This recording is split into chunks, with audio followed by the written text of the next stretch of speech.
parmi les arguments que ces gens des sectes-là apportent, pour venir prouver, ou pour venir justifier, ou venir inciter les gens au ta'wil, à changer les sens des mots, ils disent, Allah subhanahu wa ta'ala a dit, dans la sourate Baqarah, وَلِلَّهِ الْمَشْرِقُ وَالْمَغْرِبُ فَأَيْنَمَا تُوَلُّوا فَثَمَّ وَجْهُ اللَّهِ.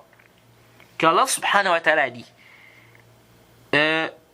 l'Orient et l'Ouest lui appartiennent. Où que vous soyez, tournez vos visages, n'est-ce pas, là-bas, فَثَمَّ وَجْهُ اللَّهِ. Là-bas se trouve le visage d'Allah subhanahu wa ta'ala. Là, c'est dans la sourate Baqarah. Ils te disent quoi? C'est-à-dire, Allah subhanahu wa ta'ala dit, à Allah appartient l'Est et l'Ouest. Où que vous vous tourniez, se trouve le visage d'Allah.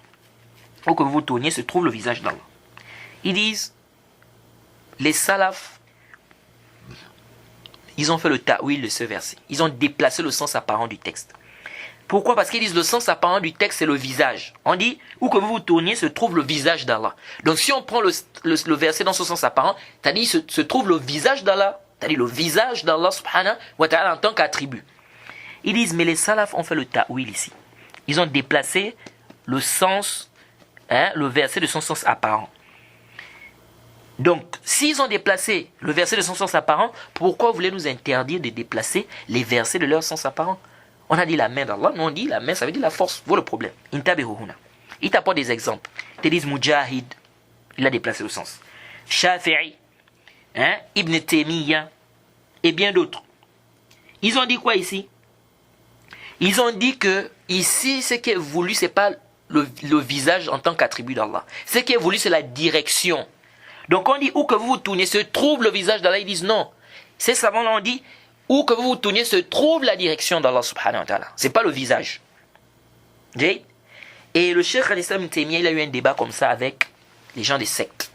Lui-même, il a rappelé ce débat-là, je crois dans le Majmou' al-Fatawi, si je ne m'abuse, au tome 3, dans les pages 400 par là. Il a rappelé ce débat-là. En fait, des gens sont venus débattre avec le Cheikh al-Islam Taymiyyah par rapport à cette masala. Ils ont dit, vous voulez nous parler des Tawil. Ils ont amené le Asma al-Sifat de l'imam Bayhaqi, si je ne m'abuse. Ils ont dit, vous parlez des Tawil, qu'on nous on déplace les versets de leur sens respectif. Il dit, voilà les salafs qui ont déplacé les sens ici. Voilà, ils ont amené le livre. Et Cheikh al-Islam Taymiyyah a dit, peut-être que tu fais allusion au verset qui dit, Walillahi al-mashriq wal-maghrib fa'aynama tuwallu fasamma wajhullah. C'est-à-dire que Allah appartient l'Est et l'Ouest, où que vous vous tourniez, se trouve le visage d'Allah. Ils ont dit effectivement, c'est de ce verset dont il est question. Donc le Cheikh al-Islam Taymiyyah savait déjà quel était l'argument qu'il voulait, c'est-à-dire de quel verset il était en train de parler. Subhanallah. Vous voyez, ça nous montre la science du Cheikh al-Islam Taymiyyah. Rahimahullah. Rahimahullah. Qu'est-ce qui s'est passé? Ils ont dit oui. Le Cheikh al-Islam Taymiyyah a dit oui. Il a dit oui. Les salafs ont expliqué que le sens ici, ce n'est pas le visage.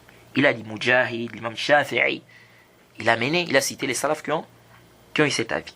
Et il dit c'est ce qui est vrai, c'est ce qui est juste.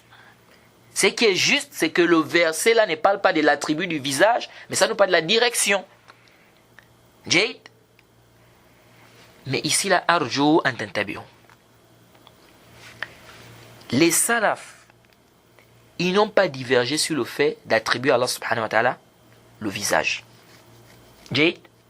Déjà, je tiens à rappeler un point avant qu'on arrive sur ça. Quand on a parlé du verset où Allah dit la main d'Allah est au-dessus de leur main.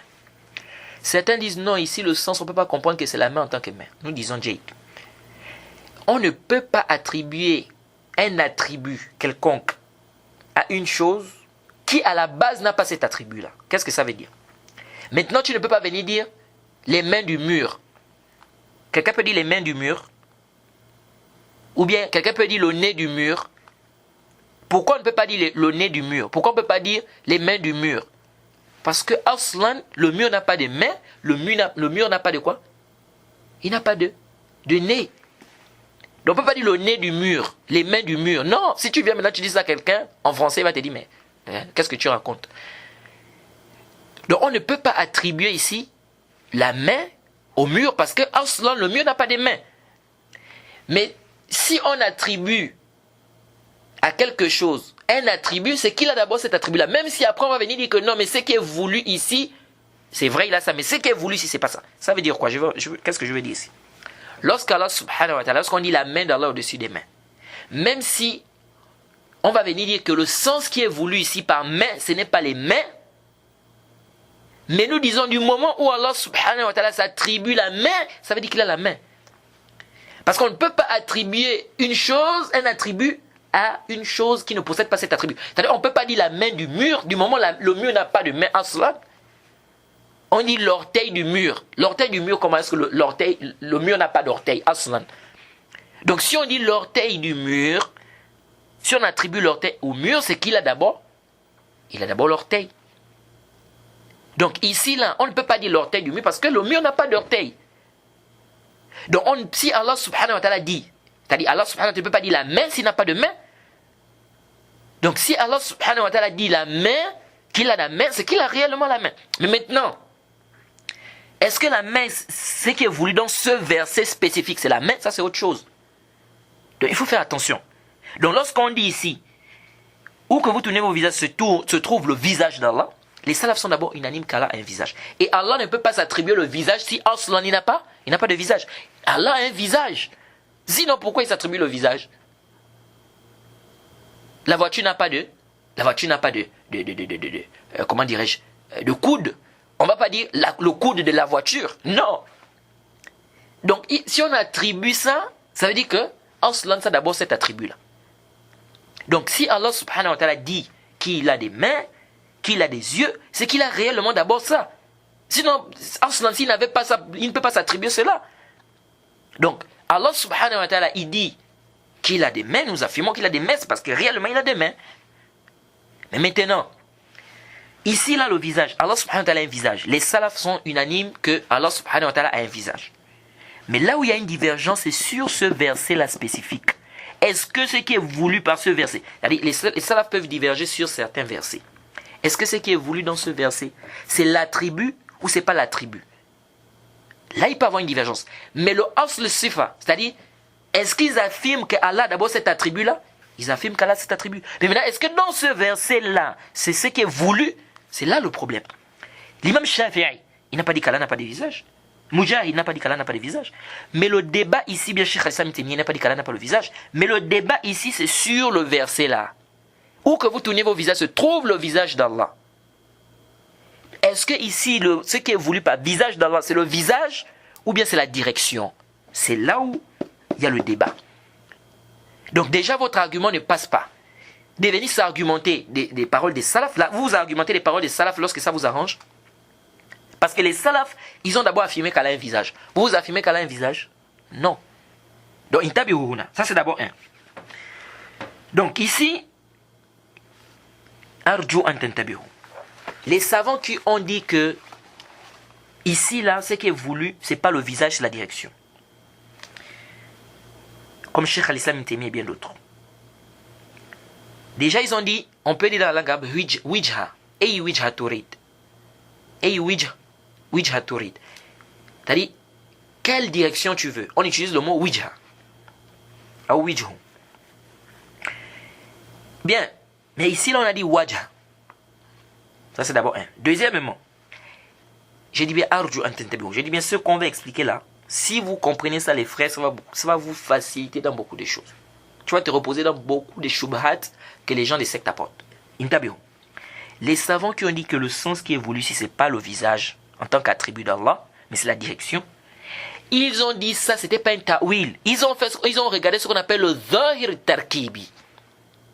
Ils ont regardé ce qu'on appelle le texte apparent de par sa composition. C'est-à-dire ce qui était apparent pour eux par rapport au texte, c'est qu'il ne s'agit pas du visage en tant qu'attribut. Il s'agit ici de quoi? Il s'agit ici de la direction. Tout en sachant qu'ils affirment qu'Allah a un visage.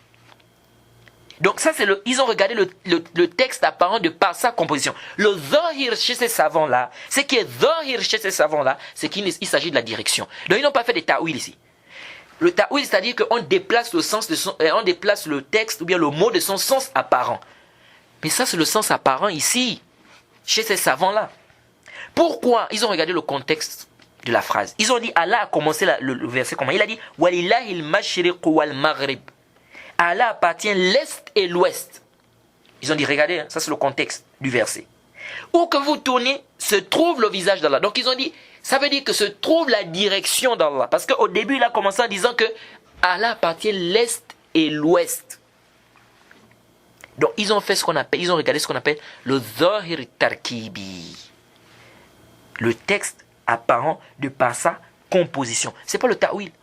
Le ta'wil, c'est-à-dire, voilà le verset, le sens apparent du texte c'est ça, mais on déplace le sens apparent vers un autre sens à cause d'un indice. Mais eux, c'est pas ça. Eux, ils ont regardé, ils ont vu que c'était le Zahir Tarkibi ici. Ils ont vu que c'était le sens du mot wajh ici, de par sa composition. Comme je vous ai dit, un seul mot peut avoir plusieurs sens, tout dépend du contexte dans lequel il est utilisé. Donc ces savants, ils ont regardé le tarkib, c'est-à-dire ils ont regardé la composition du texte. Ils ont vu que ici, quand on regarde la composition du texte, ce qui est compris ici, ce n'est pas le visage, mais c'est la direction. Bien que nous ne soyons pas d'accord avec cet avis. L'avis qui est juste concernant ce verset, c'est qu'il s'agit du visage d'Allah subhanahu wa ta'ala en tant qu'attribut. Et ça c'est l'avis de plusieurs savants.